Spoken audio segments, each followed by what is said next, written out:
Cada pessoa carrega dentro de si, em um lugar secreto, o maior de todos os tesouros da Terra.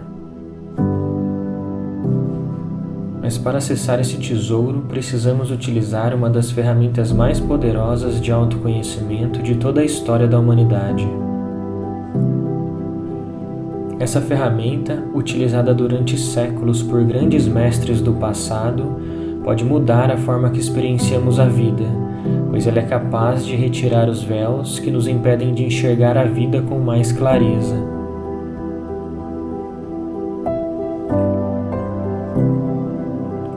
Só há um tempo em que é fundamental despertar, e esse tempo é agora. Siddhartha Gautama, o Buda.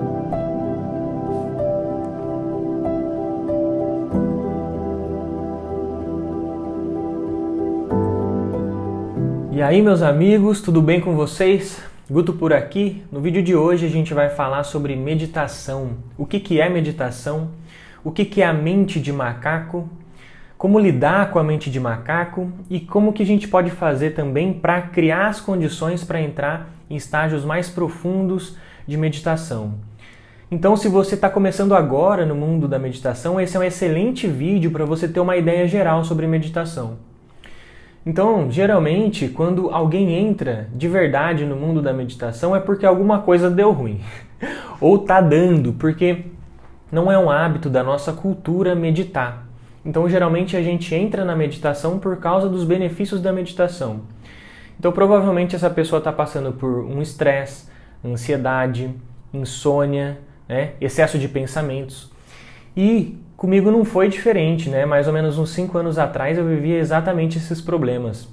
Então eu estava tocando minha vida, tocando meus projetos, e quando eu deitava, colocava a cabeça no travesseiro, minha cabeça não desligava, ela continuava tentando resolver os problemas do dia a dia, as coisas que eu tinha para resolver, e aí eu ficava rolando na cama, de um lado para o outro. Quando eu olhava no relógio já era hora de levantar.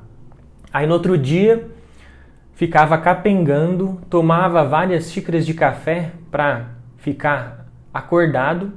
E como você pode imaginar, se você se mantém num ciclo assim, você vai começando a gerar um estresse, que vai gerando uma ansiedade. E foi aí que eu procurei a meditação. E a meditação caiu como uma luva para mim. Desde que eu comecei a meditar, eu não parei mais. Ela me trouxe muitos benefícios. É por isso que eu quero compartilhar com você algumas informações sobre meditação. Então, a origem da palavra meditação, a mais comum, vem do latim meditare, que significa voltar-se para o centro. E existem diversos tipos de meditação, mas basicamente eu vou separar em meditação oriental e meditação ocidental. A meditação oriental, os primeiros registros que a gente tem, em 1600 anos antes de Cristo, na Índia, através do hinduísmo, da tradição do hinduísmo. Depois disso, 600 anos antes de Cristo, na China, através da tradição taoísta. E logo em seguida, 500 anos antes de Cristo, começa o legado do budismo através das lições de Siddhartha Gautama, o Buda. Então, a meditação oriental, ela tem um enfoque mais voltado para a espiritualidade. Então é um caminho para a iluminação, um caminho para a realização espiritual, onde as meditações têm mantras, orações, visualizações. Já a meditação ocidental, ela tem um enfoque científico. Então o primeiro estudo científico sobre meditação surge em 1936. Aí a gente fica um tempo sem nenhum estudo científico, e só em 1985 que começa a surgir novos estudos sobre a meditação, Só que sem essa base filosófica, sem a parte de rituais e de espiritualidade, só algo que é mais voltado para os benefícios da meditação, onde o objetivo é mais uma gestão emocional, clareza mental, uma qualidade de vida. E agora a meditação ela entra em uma nova fase, onde a meditação ela começa a ser utilizada em diversos tipos de tratamentos contra diversos tipos de doenças, já que ela tem se mostrado extremamente eficiente contra diversos tipos de doenças, Então, Com alguns minutos de meditação e algumas semanas de prática, a gente já consegue perceber vários benefícios da meditação. Porém, existe uma característica comum na maioria das meditações, que é o controle da atenção. E é por isso que a meditação ajuda a gente a lidar com a mente de macaco, ou Monkey Mind. Monkey Mind é um termo que foi popularizado pelos monges budistas para ilustrar a inquietação da mente, né? Então, se a gente para refletir no comportamento do macaco, a gente percebe que o macaco ele faz movimentos desnecessários, ele fica pulando de um galho para o outro, ele pega pouca coisa e faz uma bagunça. Então, o que acontece? Se a gente tem um padrão, um comportamento mental assim, e a gente não se dá conta, e ainda une isso com um estilo de vida alucinado, a gente pode acabar entrando sem perceber em um buraco com estresse, ansiedade, excesso de pensamentos, insônia, e se a gente permite que isso fique por muito tempo na nossa vida, isso pode se agravar e trazer diversos problemas para a nossa vida. Então, quando a gente começa a meditar, a gente inevitavelmente começa a voltar a nossa atenção para o nosso mundo interno. E, inevitavelmente, a gente começa a perceber alguns padrões da mente. Então, qualquer pessoa que sentar alguns dias para meditar, ela já vai se deparar com essa mente de macaco, né? Com uma mente confusa, uma loucura, né? E muita gente começa a meditar e já desiste nesse momento porque ela pensa: nossa, minha mente é muito louca, eu não consigo aquietar minha mente, então acho que meditação não é para mim. Sendo que a meditação, os benefícios reais da meditação, ele vem com o longo prazo. Mas logo no início a gente começa a perceber esse padrão, e o fato da gente entender um pouco mais o nosso padrão de pensar, o nosso padrão da mente, faz com que a gente lide melhor com a nossa mente e com as circunstâncias da nossa vida. Então, quando eu comecei a meditar 5 anos atrás, aconteceu um fato muito interessante, que foi que eu comecei a meditar e tô ali meditando e do nada brota na minha mente, assim, como se fosse um pop-up na tela do computador, a frase 13 pessoas assassinadas. Eu me deparei com essa situação e fiquei assustado, porque eu nunca tinha meditado, e quando eu comecei a meditar, alguns dias meditando, do nada brota essa frase na minha mente. E eu continuei a meditação, né, ao longo dos dias, e também refletindo por que aquela frase surgiu na minha mente. E conforme a gente vai meditando, a gente começa a perceber o padrão, né? Então a gente começa a perceber que o ambiente à nossa volta, a nossa mente absorve essas informações através dos sentidos, daquilo que a gente vê, daquilo que a gente ouve, daquilo que a gente sente, absorve essas informações e usa essas informações para criar pensamentos. Essas informações a gente pode salvar na forma de memória ou usar a imaginação para combinar e recombinar essas informações para gerar coisas novas, né? Então a gente começa a ficar consciente para como a mente funciona. Então a gente começa a perceber o quão importante é as informações que o ambiente que a gente está, filtrar esse ambiente.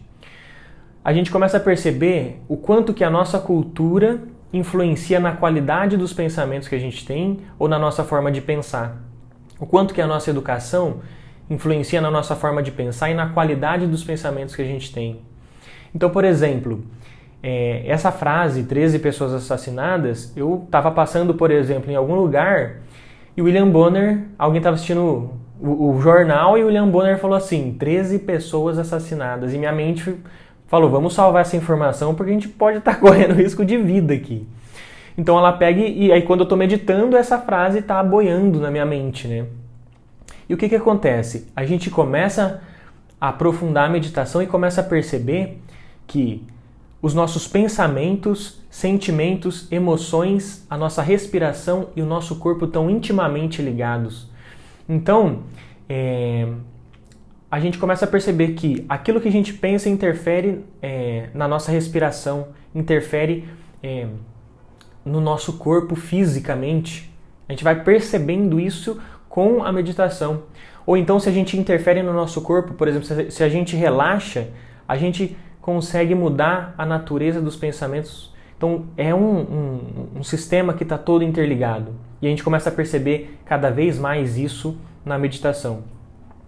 Então você imagina uma pessoa que gosta de assistir um seriado de serial killer, ou que gosta de assistir jornal, né, que há muitas notícias de tragédias, o tanto como essa pessoa dá combustível, esse tipo de combustível para a mente dela, e isso não é consciente, né? Tipo, sua mente fica ali brotando informações com esse tipo de natureza. Então, em determinado momento, a gente fisga um desses pensamentos e começa a desenrolar um raciocínio em cima daquilo, em cima aquele conjunto de palavras, que pode ser um pensamento que vai te gerar uma preocupação e você fica ali com aquele pensamento cíclico. E aí você vai ficar com esse pensamento cíclico e isso vai começar a te gerar um mal-estar, né? Um pensamento de preocupação que gera ansiedade, por exemplo, ou até um pensamento no futuro, você fica criando uma expectativa e isso te gera um mal-estar interno. Só que a gente não percebe porque a gente não está com a nossa atenção voltada para o mundo interno, a gente está voltada nossa atenção para o mundo externo. E quando a gente começa a meditar, o nosso mundo interno começa a ficar em evidência. Então, por exemplo, imagina que você está meditando e uma mosca começa a sobrevoar na sua cabeça.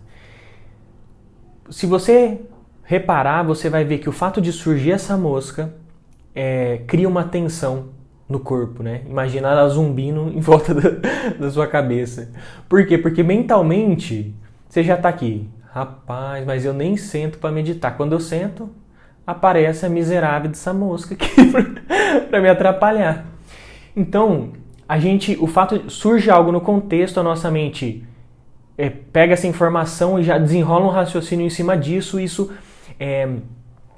interfere na nossa fisiologia, na nossa química interna, porque a gente fica pensando em relação àquilo e isso começa a gerar um desconforto no nosso corpo.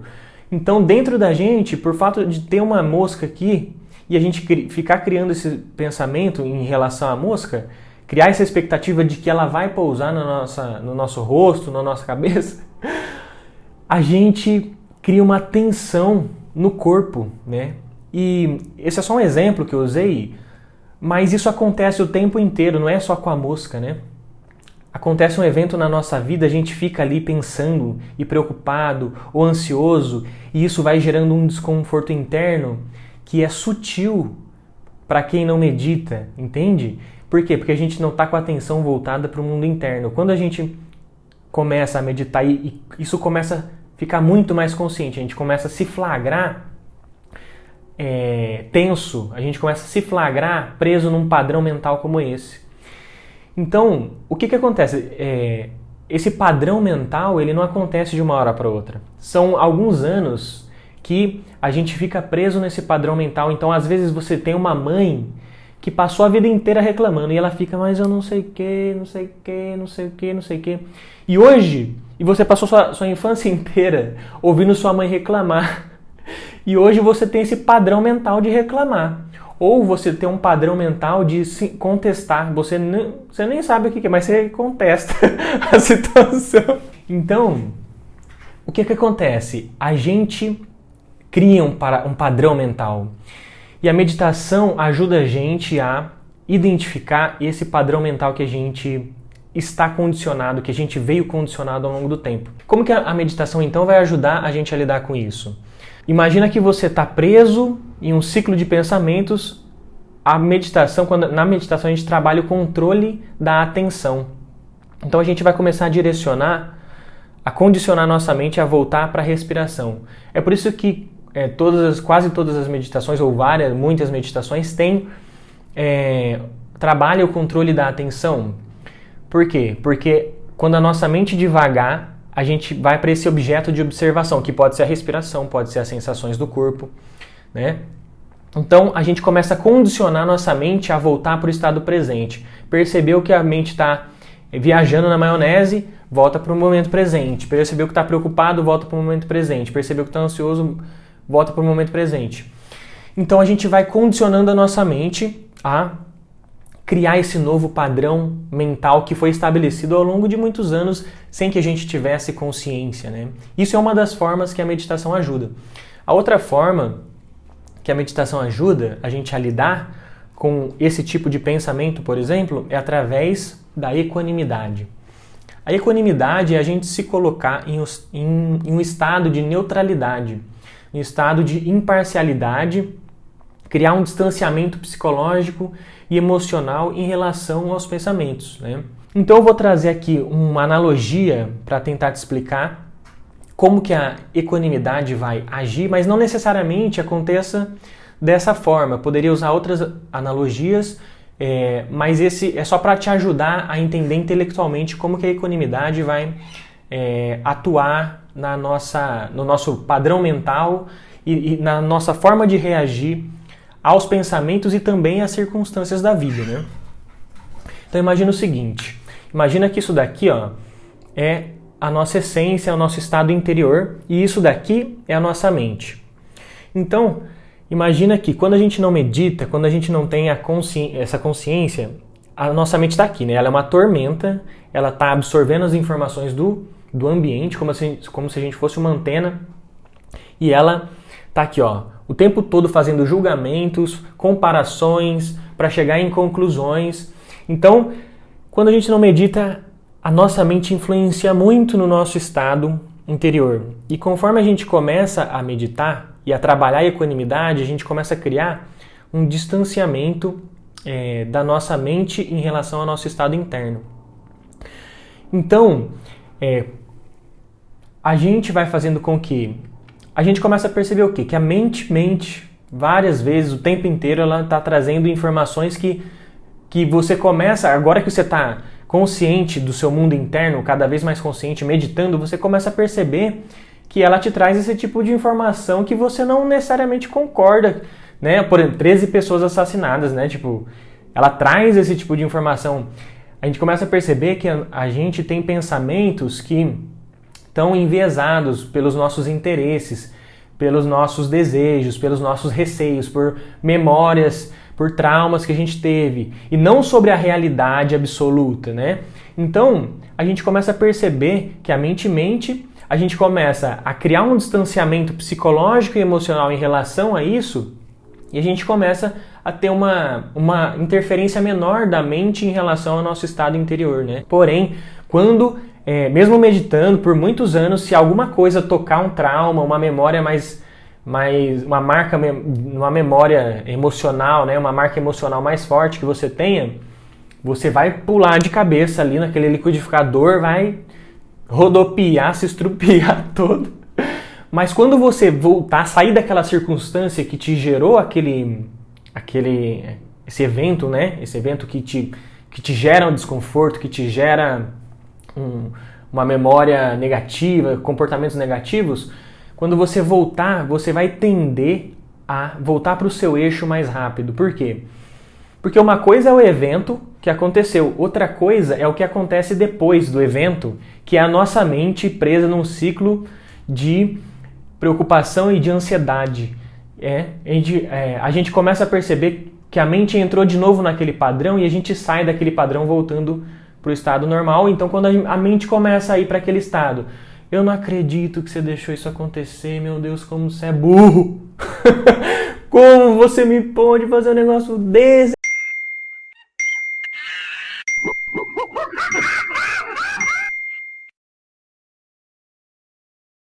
Caraca, Augusto, mas a gente já falou 1 milhão de vezes. A gente tá parecendo um Sméagol aqui, várias vozes na cabeça. Começa aquelas vozes e começa a entrar naquela pilha. Dependendo do nível que a gente está, do nível que você está passando, da memória emocional, você pode ficar por anos no estágio de negatividade, de reclamação, de vitimização. Quando a gente começa a meditar, por a gente ter consciência desse padrão mental, cada vez mais consciência, a gente, ao invés de ficar anos, fica meses, ao invés de meses, semanas, ao invés de semanas, dias, ao invés de dias, horas, e a gente vai lidando cada vez melhor com essa situação que é desafiadora para a gente, que gera estresse na gente, que gera preocupação, que gera ansiedade. Por quê? Porque a meditação ela age no centro, na forma que a gente reage às coisas, né? Aos acontecimentos. Então a gente vai melhorando a forma de reagir aos acontecimentos, vai ganhando autoconhecimento, como nossa mente funciona, vai criando esse distanciamento. Então, a gente vai percebendo que a mente mente, e então a gente começa a ficar consciente e isso começa a afetar menos o nosso estado interior. Então, com a prática contínua, a gente começa a diminuir progressivamente o excesso de pensamentos também. A gente aumenta a nossa percepção, porque a gente está ali o tempo todo trabalhando a atenção, né, o controle da atenção, então a nossa mente começa a ficar mais sensível e começa a perceber coisas cada vez mais sutis, e a gente também tem uma diminuição na tensão corporal. Então, quando isso acontece, a gente cria as condições para entrar em estágios de meditação mais profundos, né? A prática contínua nos leva a vários níveis de profundidade. Podemos sentir diversas sensações diferentes. Um formigamento pode surgir no alto da cabeça, nas mãos, nos pés. Essa vibração sutil pode aumentar e começar a tomar todo o nosso corpo.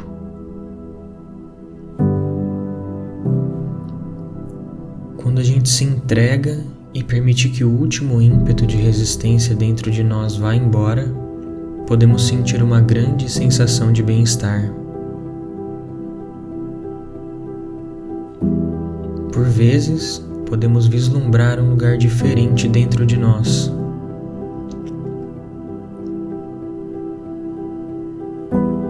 Um lugar sem pensamentos, sem comparações, sem julgamentos, sem autocobranças, sem desejos ou receios. Apenas um silêncio profundo.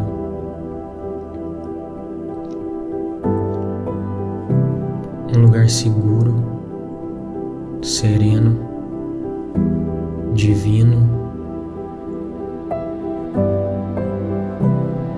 Quando isso acontece, a gente começa a perceber algumas coisas. A gente começa a perceber que gasta muita energia lutando para sobreviver no teatro criado pela mente. E isso acaba de fato se tornando a nossa realidade.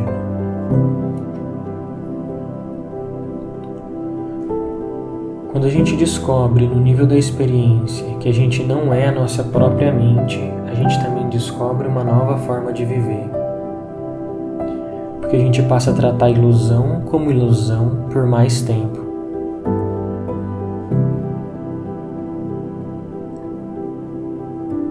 Esse é o momento em que a mente enfraquece o reinado sobre o ser. Esse é o momento que a armadura do ego começa a rachar. E a gente desperta para uma nova consciência. A gente está um pouco mais consciente de quem a gente é e, portanto, mais próximo daquilo que existe de sagrado em nós.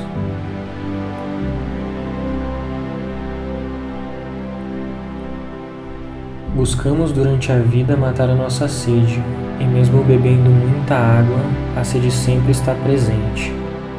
Mas a água dessa fonte sacia a sede a cada gole.